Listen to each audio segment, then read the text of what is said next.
and welcome to Arts and Entertainment. I'm Deborah Gilbert, your host, and as always, thanks so much for being here. Well, I have the pleasure of having a repeat guest, and I hope that you'll enjoy getting to know her again. Her name is Lauren Yarger. She's a producer and playwright of Gracewell Productions and the co-founder of the Connecticut chapter of the League of Professional Theater Women. And Lauren, thanks so much for being here. So nice to have you. Thank you for having me, Deborah. It's always a pleasure. Oh, I'm so glad to have you. Thank you for coming back. Of course. Well, why don't we introduce the viewer to you like we always talk about, is going to the history of the guest. So why don't you tell us about yourself? Take us back. Well, like you said, I'm producing with the company called Gracewell Productions, and in Connecticut, I have two reading series that are ongoing. One is at the Palace Theater in Waterbury, and the other one is at the Iverton Playhouse, which just launched in June. So we have that going, plus a bunch of other projects in the works. And then also I'm the co-founder of the Connecticut chapter of the League of Professional Theater Women, and we have a whole lot going on, which I'll be happy to get into in more detail shortly. When you're mentioning Gracewell Productions and producer, playwright, did you know when you were growing up, did you ever have aspirations of performing, or did you always want to be behind the scenes? When I first was introduced to theater, it was in second grade. My elementary school class was part of an actual annual production that my elementary school did. Get this, a musical production at the end of the year. We were the children of the king and the king and I. And it was the first time that I'd ever heard of such a thing, of doing musicals and being part of them. And I remember my mother telling me that, you know, people did this for a living. They actually were actors and got paid. And I thought that was the most amazing thing I'd ever heard. So I was going to be a star on Broadway. I was going to be a singer and a performer.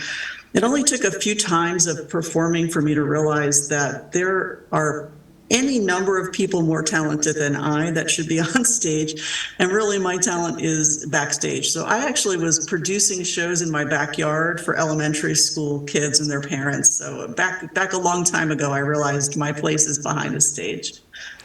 Well, for the artists that are listening to us now that would like to be a producer, what does that mean and what do they need to do to become one? Well, if they find out, let me know, because it isn't something you really can go to school for. There are classes, there are some courses that you can take if you're serious about wanting to be a producer, but I have found over the years that the best way of learning is by doing it. So by coming alongside and apprenticing maybe with a producer, working with people, being involved in shows and seeing what the producer does, that's one of the best educations you can get. And then it's just doing it from there. So again, there are some classes that have been helpful. There are a couple of programs that offer training, but it's not comprehensive. I mean, the real learning is in doing it. And you also have playwright attached to your name as well. Why don't you tell us what that means? Well, I have written some shows for the stage. I have a variety of things that I've written over the years, a lot of review type shows around themes, a couple of dinner theaters, and two collaborations on musicals. I wrote the book for two musicals with composers. One of them was an adaptation of A Christmas Carol, and that actually won awards and was quite exciting. And so it's been varied, but I've done a couple of short one-act type things and full-length plays, so it's varied. But I haven't done a whole lot of writing for the stage recently because producing really takes a lot of time. So I have to either put one on the burner and do the one, or do the other and put the other on the burner. Now, when you were saying that you're producing some series right now, what are the things that you're doing? You're at the Palace Theater, was it, and Iverton? What are you doing these days? Yeah. Well, at the Palace Theater, in Waterbury, we've done what we call a series called the table reading series. And it's a little pun. A table reading is something that is in the process of when you're writing a play, you'll have a table reading, which means people sit around the table and you'll have somebody read the play and you'll hear it and people will give you feedback. And it's sort of an early stage in the process of playwriting. But at the Palace, their room that we use there is set up with tables. So we have people sitting at tables, not just sitting in theater style seating at that particular venue. And they could spread out a little bit. It was great because we started it sort of still in the pandemic. We were just starting to come out of the pandemic. And I think those table readings were one of the few things that actually got up on a stage during the pandemic. So we were very fortunate that way. But it's a relaxed atmosphere, and we've had two full series there now, and the third series will start in November. And then the other series just started in June. It's called Staged Intent, and it's particularly plays that are by and for the boomer generation. And our intention was to stage them under the tent at Ivoryton. They have a lovely tent that they set up in the summer months. And we found that between weather being an issue, and also we have so many people who are interested in attending the series that they can't fit under the tent. So that's a good problem. So we've moved pretty much the play readings inside at Ivoryton in the Playhouse. And then we have a reception after the talk back in the tent. So we're still using the tent, but not really for the actual reading itself. So the first one was in June. This next one coming up is in July, in just another week or so. Is the public allowed to come to these readings, or are these private for your professionals that are participating in it? It's interesting. It's kind of a combination. They're not. There's no tickets. They're free, but they're by invitation only. Again, because of limited seating, but also just because it's a reading. It's not a performance. It's not in a state of readiness to be out there where you're selling tickets to something. So it's very much in the process of development. So we invite people and they come and they are the audience, which is invaluable to the playwright, because for some of these playwrights, this is the first time they're hearing the play. It's a new play. They've never heard it spoken before. So the actors bring these characters to life, and the playwright gets a real feel for what's working and what's not, and what character might need more development, what character might get axed completely. It depends on where the play is in the process. But if somebody out there wants to come, they're certainly welcome to contact us. They can contact the Ivoryton Playhouse, or they can contact me and get on the invite list so that you know when the next one is coming up. And I think we'll just switch gears for a second. The League of Professional Theater Women, I don't think there are a lot of viewers that have ever heard of it. Why don't you take a moment and tell us what it's all about? Then we'll swing over and talk about the Connecticut chapter. Okay. The League is going into its 41st year. It's started in New York. It's a group of women who are involved in professional theater, all disciplines. So and anyone who really is involved in any way making theater is eligible to apply for membership. And the New York group is very active. They have many committees that do a variety of things. They are advocates. They are networking agents. They produce a series of play readings themselves called the Julia Reading Series that is done in person. I think they were online for a while during the pandemic, but I think they're back in person now, where they provide a venue for playwrights who are members to have their works read. I believe it's done by lottery because there are a lot of members, so they make it fair and you get a chance to have your play read.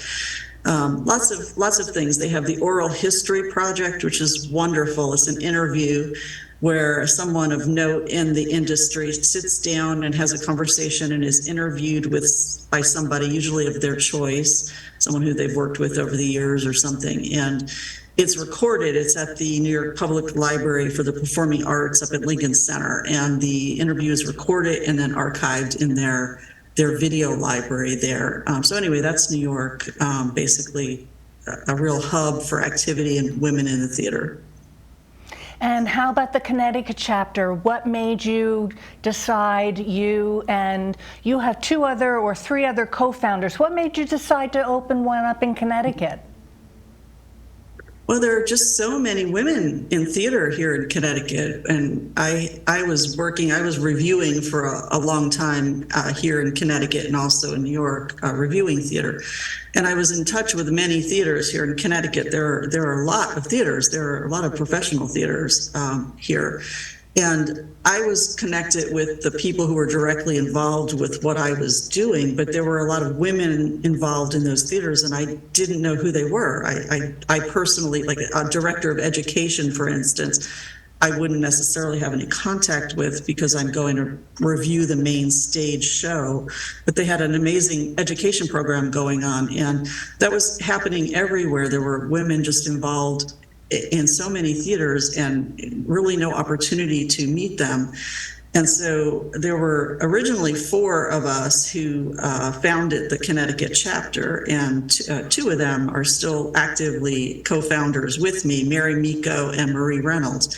And the 3 of us kind of just guide the chapter, and then there's a steering committee for Connecticut itself that decides, what Connecticut's going to be involved in and what we're doing. But we have something like 280 women here in Connecticut that are involved through our chapter, and we haven't begun to touch the number of women who are involved in Connecticut. It's just been, as we can, it's a volunteer organization. So as we are able to reach out and let people know we're here, we're doing that. But there are just a lot of, like you say, a lot of people probably haven't even heard that we're here. I think this is our 8th season. I'd have to go back and check, but we've been here and we're established and we are busy. My gosh, we have lots going on, so I can tell you about that too if you want to hear. Absolutely. We're going to take a break and come back and talk about that. I'm Deborah Gilbert. You are tuned into Arts and Entertainment. We're going to take a break. We'll be right back. Hey world, I have a quick message. It's about safe driving. All right, let's go. Anytime you're driving, have the seatbelt buckled tight. Both hands on the wheel and your phone out of sight. When not in your hand trying to text somebody back. Because if you do, your car might get smacked. The moral of the story, just put your phone down. The people on the road will stay safe and sound. Put your phone down, put your phone down. People on the road will stay safe and sound. Yeah.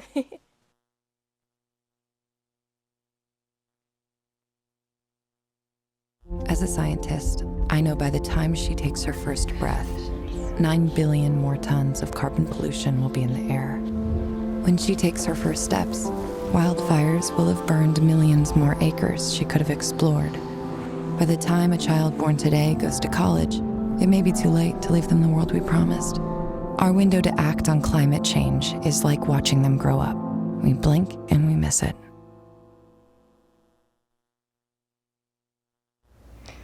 And welcome back to Arts and Entertainment. I'm Deborah Gilbert, your host. And as always, thanks so much for being here. My conversation continues on with Lauren Yarger.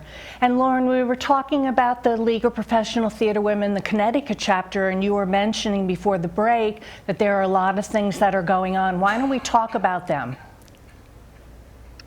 Yes, we are busy. We have started up again our networking lunches that we do around the state.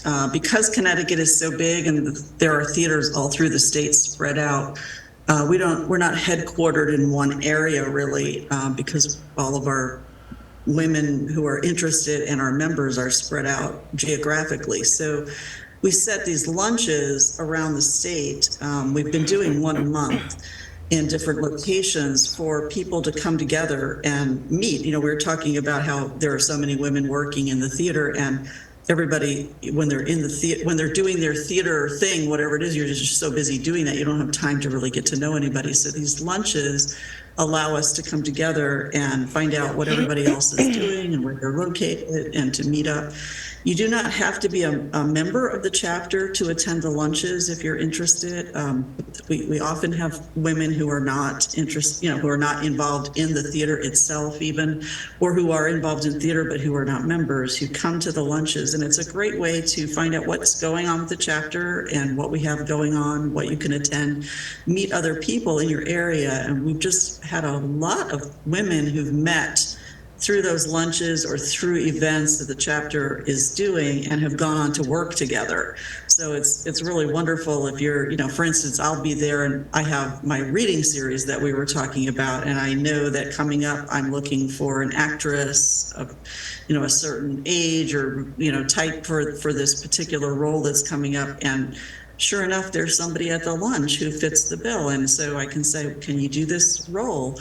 It's a great way just to meet people and network and find out what's going on out there. Before we forget, why don't we talk about the website? What will the viewer find when they visit it? Which website are we talking We're about? We're talking about the League. Okay, the League website is mostly New York, is their activities. So it's theaterwomen.org, and it has a list of all of their information and the various committees and activities and events coming up. The Connecticut chapter has a Facebook page that we use more than a web page per se, so that we keep up pretty much daily with sharing members' information and news and other items of interest about the theater and that kind of thing. So you pretty much can keep up with us that way. To the actor or to the person that is involved in theater that would like to be involved with the League of Professional Theater Women, the Connecticut chapter, how does somebody be able to apply to be able to be a member of the organization? Well, usually they contact us and let us know that they're interested. And then there's an application that you fill out where you indicate what your area of expertise is, what area of theater you're involved in, and, your resume, and usually a letter of intent as to why you want to be a member, why that will be helpful to you to be a member.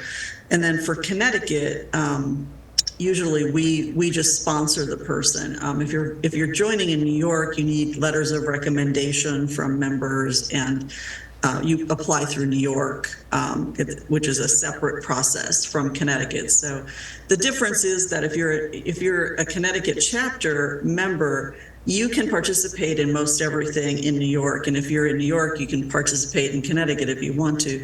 There are certain things, though, that are limited depending on the membership. So if you want to really become involved and serve on the board in New York or run for office, or vote on the bylaws and changes and things like that, where you're really involved with that organization, then you would join the New York chapter.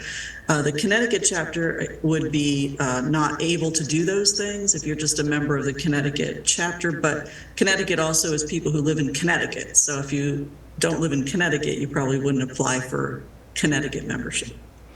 You mentioned the pandemic. How did the pandemic affect the theater community and your world as well? Well, it really dealt a blow to the theater industry, and we have not recovered from it yet. Certainly we're better, and things are moving again, and theater is happening. This last season was really the first season since the pandemic that felt like a full season. But it's still hard to get audiences to come back at this point. People are still hesitant in many cases about being in crowds or enclosed spaces, depending on their own personal factors. Some people have immune system issues or other things that make them hesitant about coming back into a setting like that.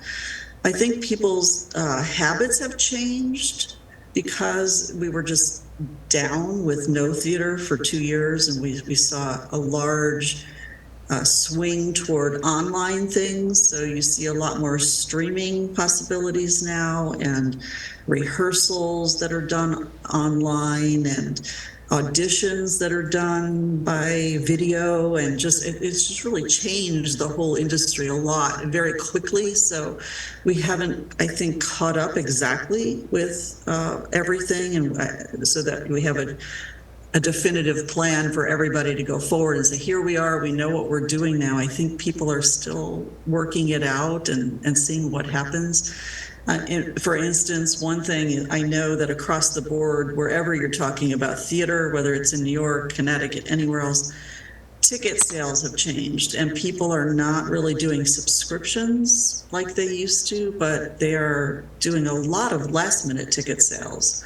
And that's just different. It used to be exactly the opposite, that you'd have really good and vibrant subscription sales, and it was hard to get a ticket closer to the date of the event. But now it's opposite. And I think that's because people, their lives have changed, planning has changed. People are reluctant to make commitments months and months out because you don't know what's happening, or, will we have another, I think people are still thinking, will we have another surge of something where things have to close down or slow down again, and we're kind of waiting to see. So I think we're still dealing with that in many ways. But again, things are much better. We actually have theater. We're back in the process of doing theater and hopefully moving forward. Well, we're in the middle of 2023. Do you have plans for the fall of 2023 into 2024 for Gracewell Productions, as well as for the Connecticut chapter of the League of Professional Theater Women? Have calendars be put in place? Yes, we are moving forward with both of those have events. The table reading series at the Palace, the third series, will begin in November. And then there are dates into 2024 to continue that series. And the chapter will continue with lunches through the summer. We have some great lunches on the beach planned, and just all kinds of really fun things. And I think you were able to join us for a lunch. Yes, you're right. Deborah. I did go. In Madison, yeah. Yes. So, we continue to do that. And then in September, we have a very bigger event that we're planning. It's called Women of a Certain Stage. And it's celebrating women over 40 on stage. So we'll have a variety of offerings during that event, including some readings of some plays. We'll have some song. We'll have people telling us about the League and other organizations that advocate for women on stage. So put that on your calendar. Some information will be coming about that hopefully soon. September 23rd at Westport Country Playhouse. And that will be open to the public as well. And then in October, we are a sponsor of the Women's Playwright Festival, which is held at Ivoryton Playhouse. I believe this is their 6th year, something like that. It's been established. They've been doing a great job of getting these plays up on stage. They received over 200 submissions for this next one that is in October. And there are readers currently reading those scripts, and they will announce a panel of 4 finalists. And those 4 playwrights will be brought to the Playhouse, and those plays will be developed during a few days while they're here with a director and some actors, and then they'll put them up on stage. So those are 2 dates for sure on the calendar in September and October for the chapter. You had mentioned that you had found an actress, and that also some people have been a part of the Connecticut chapter, have kind of hired each other. Would you think it's a good opportunity for somebody to join the organization to be able to get some work? Well, it seems to have been. I mean, I can't say that everybody who's joined as a member, has found a job through that, but it really is a great way. I mean, I know enough of that has happened that, that's what it's all about, right, is networking and who you know. And it just really is helpful when, you're looking, if you're a producer or you're a director or someone who's looking for someone, it's much easier to know somebody already, to have somebody in mind, to have met somebody than to have to go out and put out a general, I know a lot of people have been struggling with that lately. They have plays that they're trying to get up, and they're having trouble finding people to do some element of what needs to be done. So again, it helps for me, I'm speaking personally, but as a producer, it helps me to know who's out there. That way I have sort of a database, if you will, of people to tap. And that includes playwrights. So, if I'm doing a playwriting series and I've met the playwright already and I know about their work and then she told me about her play and it sounds really interesting, well, the next time I'm looking to decide which plays are going to be part of a series, that one comes to mind pretty quickly. So it's kind of a logical thing that the best way to get a job, to get employed, is to be out there and be known and have your work out there. And the more work you find, the more people see you. If you're an actress and you do my play reading series at Ivoryton or something, then somebody who's in the audience who's also looking to book an actress for something sees you there. So it does happen a lot. It's definitely worthwhile. But even beyond that, though, is just the networking, is just the support. A lot of what we do at the chapter is supporting our members. So if I have a play reading series, and my play is being done this July 14th is the next date at Ivoryton, many members of the chapter will come. They'll come to that to support because I'm doing it. So they'll be in the audience. And that's so important right now. We need to do that for each other as well. Okay, well, we have run out of time. I want to thank you so much for being here today. Well, thank you so much for having me. It's been a pleasure. And thank you so much for being here. I'm Deborah Gilbert. You have been tuned in to Arts and Entertainment. Hope you have a super day. Hope you enjoyed the show. I'll see you next time.